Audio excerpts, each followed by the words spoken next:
Kita awal informasi Sindo Today hari ini, pemirsa, terkait dengan unjuk rasa. Puluhan mahasiswa menolak adanya alih fungsi lahan pertanian menjadi perubahan di depan kantor pertanian Kabupaten Goa, Sulawesi Selatan diwarnai kericuhan. Mahasiswa saling dorong hingga nyaris baku pukul dengan polisi.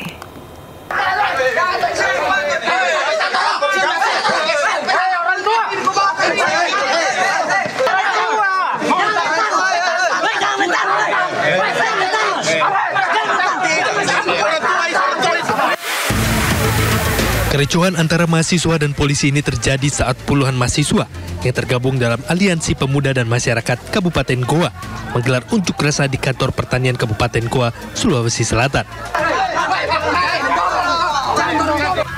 Mahasiswa saling dorong hingga nyaris baku pukul dengan polisi saat memaksa masuk ke dalam kantor. Bagaimana mungkin masyarakat Kabupaten Goa akan percaya ketika pendapat kita direpresi oleh pemerintah? Kericuhan baru dapat teratasi setelah polisi mengizinkan mahasiswa berorasi di halaman kantor pertanian. Unjuk rasa ini digelar mahasiswa untuk menolak alih fungsi lahan produktif pertanian menjadi perumahan.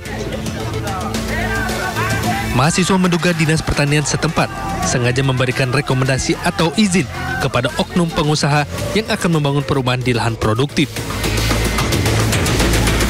Pemerintah Kabupaten Goa telah memberikan atau dengan sengaja perizinan terhadap beberapa oknum yang kemudian itu telah melanggar dari ketentuan undang-undang yang berlaku. Sementara itu, Dinas Pertanian Kabupaten Goa menyebut perubahan aturan alih fungsi lahan produktif menjadi perumahan hingga kini masih dikaji ulang. LP2B saat ini sementara bergulir. Jadi jadi baru-baru kepala dinas termasuk Pak Sekda dan sebagian pejabat yang berwenang tentang hal LP2B itu sudah ke Jakarta. Nah, kita tunggu dulu keputusannya. Jadi bukan kita langsung bisa, oh ya harus begini, kita menunggulah. Jadi bersabarlah. Di akhir orasi, mahasiswa pun menuntut agar kepala dinas pertanian dicopot dari jabatannya karena diduga telah menyalahgunakan wewenang. Dari Kabupaten Goa, Sulawesi Selatan, Bukma, iNews melaporkan. Pemirsa, jembatan penghubung antar kecamatan di Halmahera Utara, Maluku Utara ambruk diterjang banjir akibat hujan deras yang mengguyur wilayah tersebut.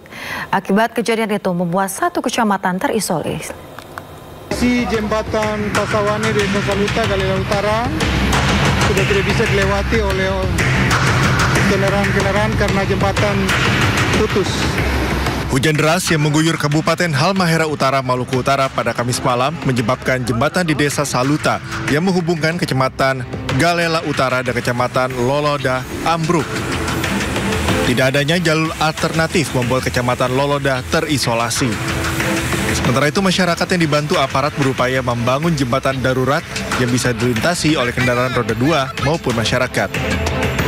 Jembatan Pasawane yang kemudian karena intensitas hujan yang begitu tinggi dari pagi sampai siang sehingga terjadi banjir yang begitu parah, dan kemudian jembatan yang ada di Desa Saluta, Kecamatan Galela Utara mengalami kerusakan sehingga sampai dengan malam ini masyarakat yang dari Loloda dan desa-desa lain di Galela Utara itu tidak bisa lagi menyeberang jembatan menggunakan kendaraan roda 4 maupun roda 2. Bapak Pendeta keluar. Tak ada korban jiwa dalam peristiwa ini. Pemerintah telah mengevakuasi ratusan warga yang terdampak banjir. Dari Ternate, Maluku Utara, Ismail Sangaji, iNews melaporkan. Pelat besi yang digunakan sebagai pelindung lapisan beton Jalan Tol Wiyoto Wiono di Papanggo, Tanjung Priok, Jakarta Utara hilang dicuri. Kondisi ini telah berlangsung selama setahun, pemirsa, hingga membuat warga sekitar resah dan khawatir akses jalan tol ini roboh dan melukai warga.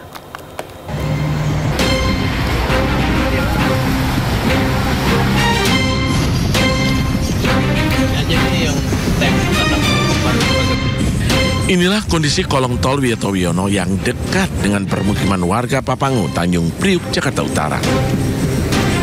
Plat besi yang tadinya melindungi lapisan beton jalan tol kini hilang dicuri. Tak hanya satu, namun jumlahnya sudah mencapai ratusan plat besi yang hilang.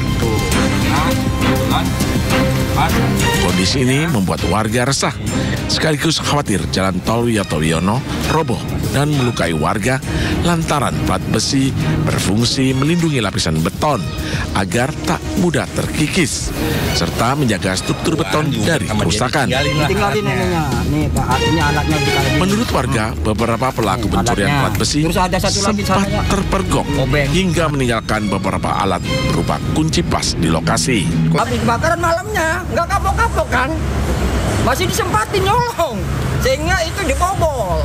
Lapak itu dibobol di belakang. Sebelum Bapak mergokin, dengar suara bunyi berisik atau apa? Ya justru itu, karena saya ngeberokin, karena ketok-ketok apa itu. Wah ini jangan-jangan udah pencuri pelat. Ini ketinggalan ini. Terus itunya, palunya itu karena dipegang, ya nggak ketinggalan. Ini saja ketinggalan, nempel. Pak, itu sekitar jam berapa, Pak? Sekitar jam 2. Oh, ada murnya juga ya? Ya, ada mur.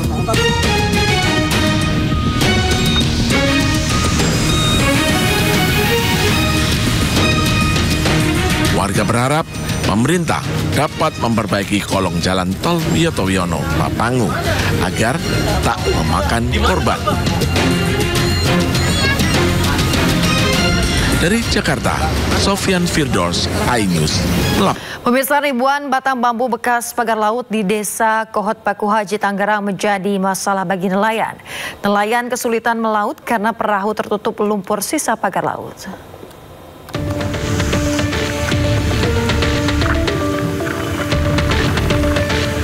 Sejumlah warga berusaha merapikan ribuan batang bambu yang berserakan di area perairan Laut Utara Desa Kohot, Kabupaten Tangerang.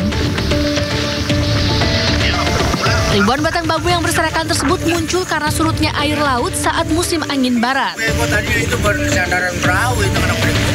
Surutnya air laut juga membuat aktivitas nelayan terganggu karena banyaknya lumpur.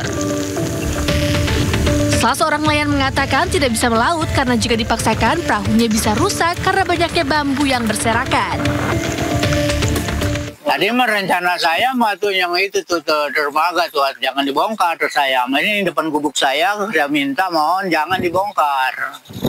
Soalnya kalau dibongkar bambu yang ada pernah belatak gitu. Para nelayan berharap pemerintah setempat bisa mengatasi masalah sampah sisa pagar laut agar mereka bisa melaut kembali. Dari Kabupaten Tangerang, Banten, Aimarani, iNews melaporkan. Beraksi di 7 TKP di area masjid, 3 orang DPU curanmor diringkus petugas kepolisian Polres Solok Kota di sebuah rumah kontrakan di Kota Solok, Sumatera Barat. Saat diciduk, pelaku tengah asik pesta sabu.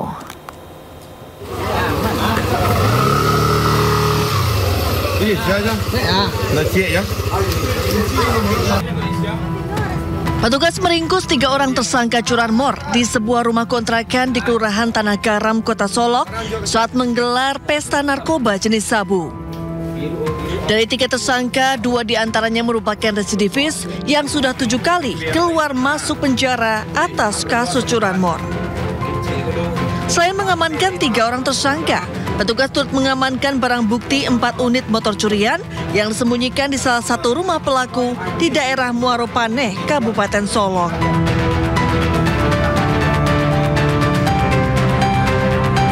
Sebelumnya aksi pelaku mencuri motor di parkiran sebuah masjid di Kota Solok terekam CCTV. Tanpa butuh waktu lama, pelaku dengan sigap membawa kabur sepeda motor milik jemaah masjid yang tengah sholat subuh. Berdasarkan rekaman CCTV tersebut, tim Opsnal Polres Solok Kota berhasil mengidentifikasi identitas dan keberadaan pelaku. Ketiga orang tersebut kita amankan di sebuah kontrakan di Tanah Garam di saat mereka sedang berada di dalam rumah setelah melaksanakan pesta sabu. Dari keterangan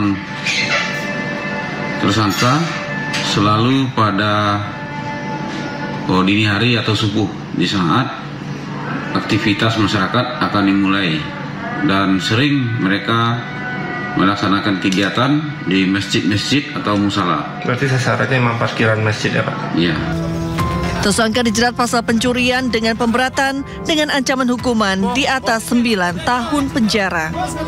Dari Kota Solok, Sumatera Barat, Budi Sunandar, iNews melaporkan.